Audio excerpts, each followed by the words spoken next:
तरीके बदलो, इरादे नहीं। अगर रास्ता बंद हो तो नया रास्ता ढूंढो, लेकिन अपने सपनों को कभी मत छोड़ो। चलो दोस्तों, इसे एक कहानी के माध्यम से समझते हैं। उससे पहले अगर आप हमारे चैनल पे नए हो तो चैनल को सब्सक्राइब करना ना भूले। चलो दोस्तों, अब स्टार्ट करते हैं। एक छोटे से गांव में, जहां पहाड़ों की गोद में हरियाली बिखरी हुई थी, वहां एक युवक रहता था जिसका नाम अर्जुन था। अर्जुन एक साधारण परिवार से था, लेकिन उसके सपने असाधारण थे।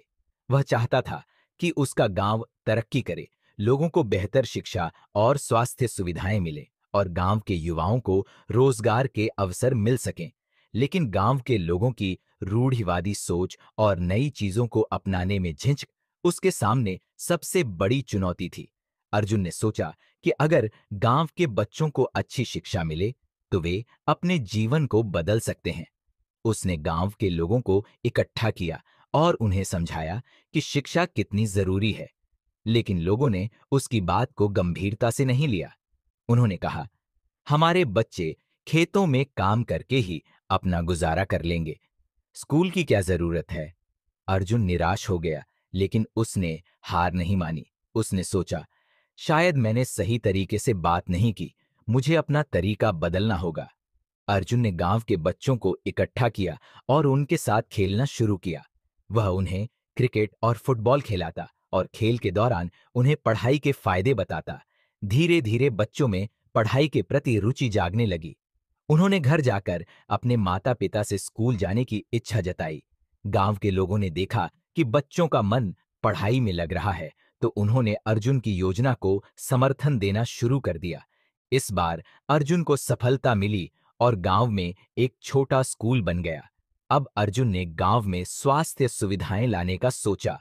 उसने गांव के लोगों को समझाया कि अगर वे नियमित रूप से डॉक्टर से जांच कराएंगे तो बीमारियों से बच सकते हैं।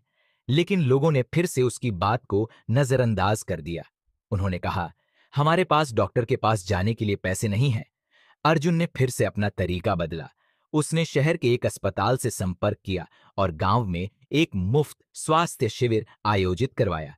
शिविर में डॉक्टरों ने लोगों की जांच की और उन्हें निःशुल्क दवाइयां दी।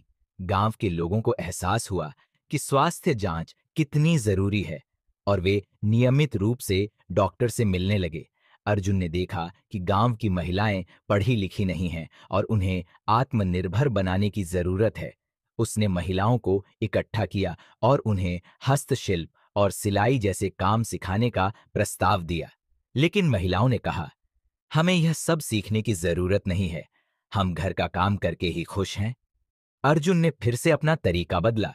उसने गांव की कुछ युवतियों को शहर ले जाकर हस्तशिल्प की प्रदर्शनी दिखाई। युवतियों ने देखा कि कैसे अन्य महिलाएं अपने हुनर से पैसे कमा रही हैं। वे प्रेरित हुईं और गांव लौटकर उन्होंने दूसरी महिलाओं को भी प्रोत्साहित किया। धीरे धीरे गांव की महिलाएं भी आत्मनिर्भर बनने लगीं। अर्जुन ने देखा कि गांव के युवा बेरोजगार हैं और शहरों की ओर पलायन कर रहे हैं। उसने युवाओं को इकट्ठा किया और उन्हें कृषि और पशुपालन के नए तरीके सिखाने का प्रस्ताव दिया। लेकिन युवाओं ने कहा, हमें यह सब पता है, लेकिन इसमें पैसा नहीं है। अर्जुन ने फिर से अपना तरीका बदला। उसने शहर के कृषि विशेषज्ञों से संपर्क किया और गांव में एक कृषि प्रशिक्षण शिविर आयोजित करवाया। विशेषज्ञों ने युवाओं को आधुनिक कृषि तकनीकों के बारे में बताया और उन्हें बाजार से जोड़ने के तरीके सिखाए। युवाओं ने इन तकनीकों को अपनाया और उनकी आय में वृद्धि हुई। अब वे शहर जाने के बजाय गांव में ही रोजगार पा रहे थे। अर्जुन ने देखा कि उसके गांव के आसपास के पहाड़ और जंगल बहुत सुंदर हैं और पर्यटन के लिए उपयुक्त हैं। उसने गांव के लोगों को समझाया कि अगर वे पर्यटन को बढ़ावा दें तो उनकी आय में वृद्धि हो सकती है। लेकिन लोगों ने कहा, हमें पर्यटन के बारे में कुछ नहीं पता। अर्जुन ने फिर से अपना तरीका बदला। उसने शहर के पर्यटन विभाग से संपर्क किया और गांव में एक पर्यटन विकास योजना शुरू की। उसने गांव के लोगों को पर्यटन से जुड़े काम सिखाए, जैसे होम स्टे चलाना, गाइड बनना और स्थानीय कला और संस्कृति को प्रदर्शित करना। धीरे धीरे गांव पर्यटकों के आकर्षण का केंद्र बन गया और लोगों की आय में वृद्धि हुई। कहानी का सार, अर्जुन की यह कहानी हमें सिखाती है कि अगर हमारे इरादे मजबूत हैं तो हर मुश्किल को पार किया जा सकता है। बस जरूरत है तो अपने तरीके बदलने की। अर्जुन ने हर बार अपने तरीके को बदला, लेकिन अपने लक्ष्य से कभी पीछे नहीं हटा। उसने गांव के लोगों की सोच को समझा और उन्हें धीरे धीरे बदलाव के लिए तैयार किया।